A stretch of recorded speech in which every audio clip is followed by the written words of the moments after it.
La plupart des gens ne manquent pas de talent. Ils ne manquent même pas d'idées. Ils manquent de discipline. C'est pour cette raison que leur projet meurt avant même d'avoir la chance de réussir. Salut à toi, bienvenue sur la chaîne Queen Larissa Guéap. Ici, nous parlons de développement personnel, de mindset, de réussite, de succès, de tout ce qui va te permettre de développer ton plein potentiel afin d'atteindre tous tes objectifs. Pourquoi la plupart des gens abandonnent leur projet et comment la discipline permet d'aller jusqu'au bout? Pourquoi la discipline bat toujours la motivation? Tu as sûrement déjà vécu cette situation. Tu commences un nouveau projet, tu es extrêmement motivé, tu regardes des vidéos inspirantes, tu prends des notes et tu te fixes des objectifs. Puis tu te dis, cette fois, je vais vraiment aller jusqu'au bout. Quelques jours passent, la motivation diminue, les difficultés commencent à apparaître, les résultats tardent à venir et progressivement, tu abandonnes. Pas parce que ton projet est mauvais, pas parce que tu n'étais pas capable, mais parce que tu comptais uniquement sur la motivation. La motivation est une émotion et comme toute émotion, elle est temporaire. Certains jours, tu te sens invincible et d'autres jours, tu n'as envie de rien faire. Tu construis tes projets uniquement sur la motivation, alors tes résultats dépendront de ton humeur. Et c'est là exactement que la discipline entre en jeu. La discipline, ce n'est pas de faire les choses avec enthousiasme, c'est de faire les choses même lorsque l'enthousiasme disparaît. C'est de continuer d'avancer quand personne ne t'encourage, quand les résultats ne sont pas visibles, quand tu commences à douter. La plupart des gens surestiment ce qu'ils peuvent accomplir en un mois, mais estiment complètement ce qu'ils peuvent accomplir en un an de travail régulier. Prenons un exemple simple. Imagine deux personnes qui veulent lancer un projet. La première travaille 10 heures un jour parce qu'elle est extrêmement motivée, puis elle ne fait plus rien pendant une semaine.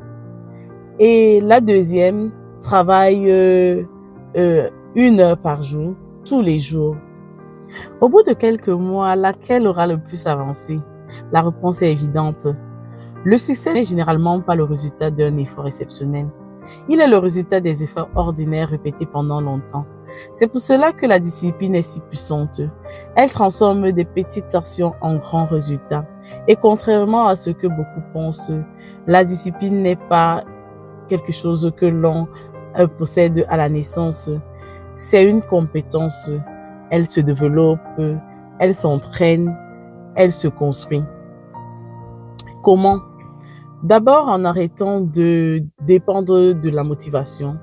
N'attends pas d'avoir envie, commence avant d'en avoir envie. L'action crée souvent la motivation, bien plus que la motivation ne crée l'action. Ensuite, réduis la taille de tes objectifs.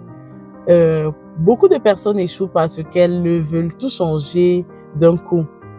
Elles veulent s'élever plus tôt, faire du sport, lancer un business, lire un livre par semaine et manger parfaitement dès le lundi matin.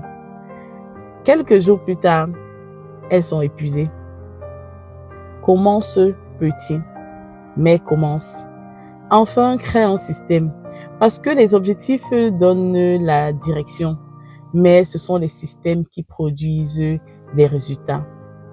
Si ton objectif est d'écrire un livre, concentre-toi sur l'habitude d'écrire chaque jour.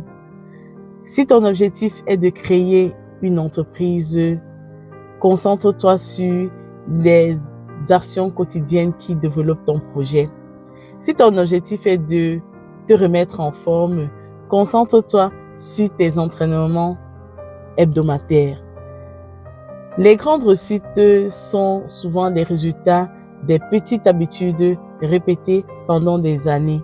La discipline n'est pas spectaculaire. Personne ne l'applaudit, personne ne la remarque, mais c'est souvent ce qui sépare ceux qui rêvent de ceux qui réalisent. Alors la prochaine fois que tu n'auras pas envie de travailler sur ton projet, rappelle-toi une chose, tu n'as pas besoin d'être motivé tous les jours. Tu as simplement besoin d'être présent. Encore une fois, et puis encore une autre fois. Parce qu'au final, ce n'est pas l'intensité qui change une vie, c'est la constance. Si cette vidéo t'a apporté quelque chose, abonne-toi à la chaîne et dis-moi en commentaire quel est le projet que tu refuses d'abandonner cette année. Merci d'avoir regardé cette vidéo et à très bientôt.